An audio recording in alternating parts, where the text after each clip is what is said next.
Hello to everyone listening, whether you're at home, at work, in the car, or anywhere else. We are back with our second episode of the Laser Learning podcast, and today's discussion will hopefully inspire and motivate many of you to make some positive changes, either professionally or personally, in order to become the person you want to be.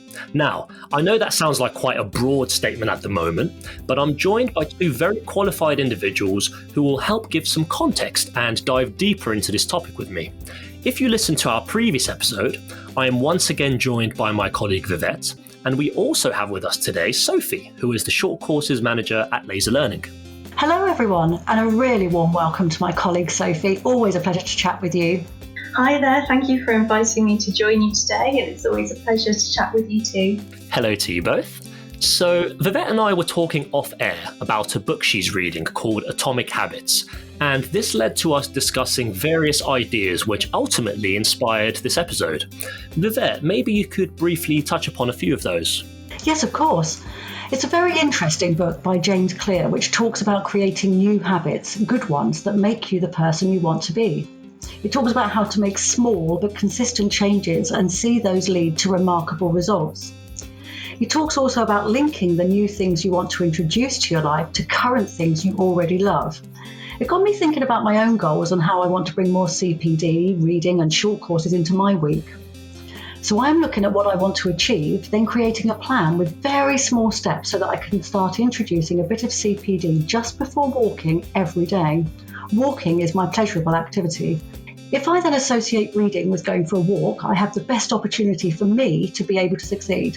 It doesn't have to be a complete full course that I'm achieving or reading a book or even a chapter every day. It can be just spending 20 minutes a day on a course or read just 2 pages of a book each day before walking. Start small with something I can fit in. Also, for me, reading or working towards a short course before a long walk means I can think about what I've just read whilst walking and decide how to apply the information or perhaps what further questions I might have. A win-win. Wow, that's actually a great idea. And you're right, the most inspirational thing about that way of thinking is how manageable and achievable goals can be when you've laid out a step-by-step plan and integrated it into your daily routine. I think also we're so lucky in this day and age to have the internet and all the opportunities that it brings to bridge the gap between some of these steps through focused and specialised learning resources. Sophie, you've seen a rise in popularity of CPD short courses firsthand over the last few years. Are there any insights you can share to explain this trend?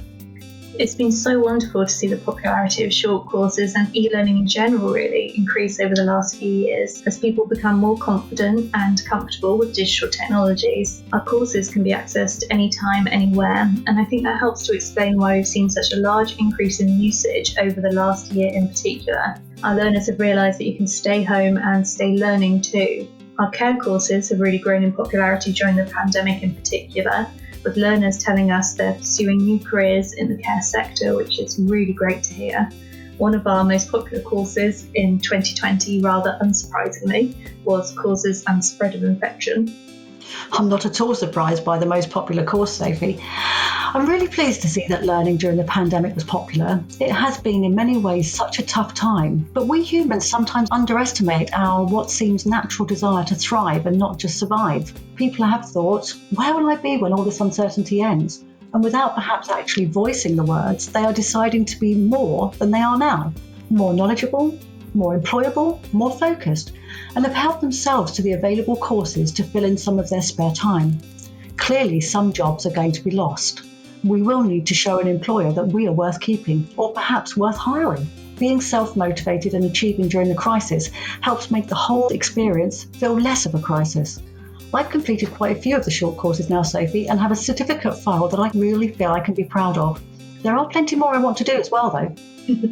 Well, that's great news because we're always adding new courses. And I have to say, one of the best parts of my job is commissioning a course, getting them approved for endorsement from NCFE or CASH or Skills for Care, and then seeing learners using it, completing it, and using that knowledge they gain to help them develop at work or pursue new job opportunities, perhaps. A lot of our learners work in childcare, and it's nice to think that our courses may have helped them support children and young people during this difficult time. We've recently added a short course on adolescent mental health awareness, for example, and it motivates me to keep adding new courses on important and relevant topics that help our learners to develop and hopefully be a part of them being more confident in their practice, getting that promotion or landing their dream job. That actually reminds me, we're always looking for new writers with an expertise and working knowledge of childcare, care, business or education. So if you're interested in collaborating with us on a new short course, then please feel free to get in touch. Yes, please do get in touch by emailing info@lasersys.co.uk. That's spelled laser, sys.co.uk. Also, going back to the atomic habit philosophy and setting goals, Sophie, could this not also apply to employers who have a dream and vision of growing their business, which might require their entire workforce to level up their skills? Different goals come with different objectives, challenges, and milestones, but whether you're developing yourself or your team, the same principles apply in terms of making the steps manageable, achievable, and with some room for flexibility. Yes, I think it's very fair to say that in order to grow and achieve, then you've got to invest in training your workforce.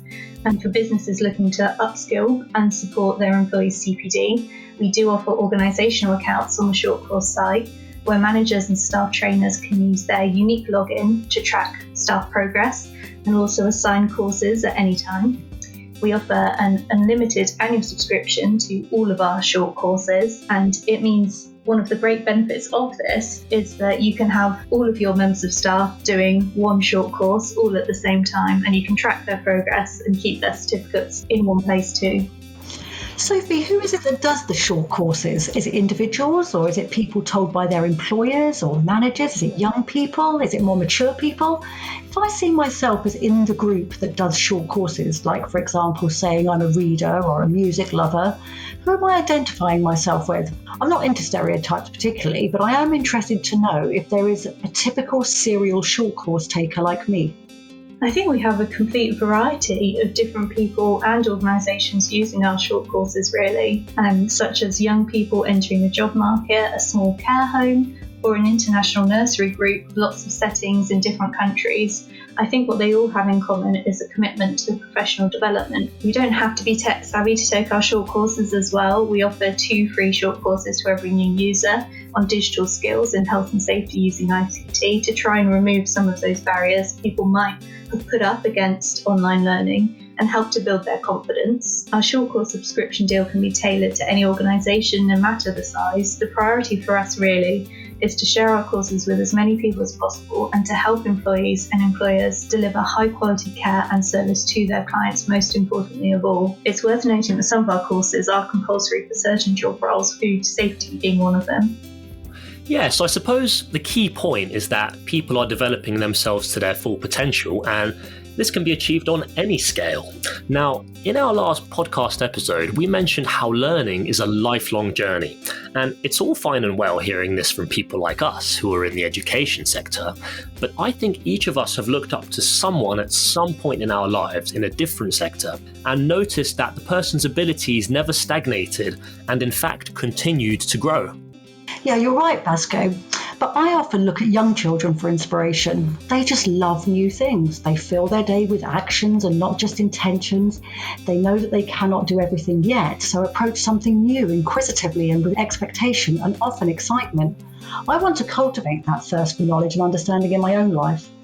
I may know more than a 3-year-old, but I also know if I learnt a new thing every day for the whole of my life, there would still be so many things I did not yet know. That's just an incredible thought and inspiring. Has anyone in particular inspired you, Sophie? So I think, like many people, I'm sure, I've been inspired by the former nurses and doctors answering the call to come back to work during the pandemic, a truly selfless and brave act. And I remember hearing a few of the retired nurses that were coming back to the front line talking on BBC News about how they were often in induction and on-the-job training by the NHS. And it must have been a very different NHS they came back into, with newer and stricter guidelines on infection control and PPE, for example. But it didn't deter them. I thought it was very brave, and I found their commitment to helping others despite having to be inducted and trained again inspiring. Well, first of all, those are both terrific examples that also resonate with me. Another example that left a huge impression on me several decades ago was Michael Jordan, the basketball player. In the early 90s, he was already considered to be unequivocally the best in his field, head and shoulders above any other competitor. And yet numerous documentaries and interviews with coaches and teammates show how every off-season he would work on adding a new skill or ability to his game, which made him even better. And I always thought to myself that if someone as successful and accomplished as that continued to seek improvement, then we can all do the same. Absolutely. And if any of you listening have an aspiration that seems daunting or unreachable, whether it's a promotion at work or to become the next Prime Minister, for example, just know that remarkable and amazing things can happen if you get the wheels in motion and take one step at a time. Better to start with tiny steps and start achieving those daily than to start with a massive goal and be too daunted to begin. Plan for success and build on that. I think that's great advice, and I just wanted to say that we often give ourselves prescribed times for learning. So when we're younger, we only learn during school time, or when we're older and working, we only learn on training days or at the start of a job. But learning can happen at any time, and it doesn't always need to be so formal. Finding out a new interesting fact by watching the latest David Attenborough documentary is still learning. Talking to a colleague about how they plan the event you went to at work is learning, and figuring out how to use a new technology like Zoom to talk to your family, still learning. It all counts, and it's never too late to learn something new. That's a brilliant point, Sophie. We really are learning without realising it a lot of the time. I think this is a good place to wrap up the episode. As always, thank you to our listeners for tuning in. Please share this with colleagues or friends who may find the content interesting, and give us your feedback for any future episodes. I'll leave you all with a nice quote from Dr. Seuss, who said, "The more that you read, the more things you will know. The more that you learn, the more places you'll go."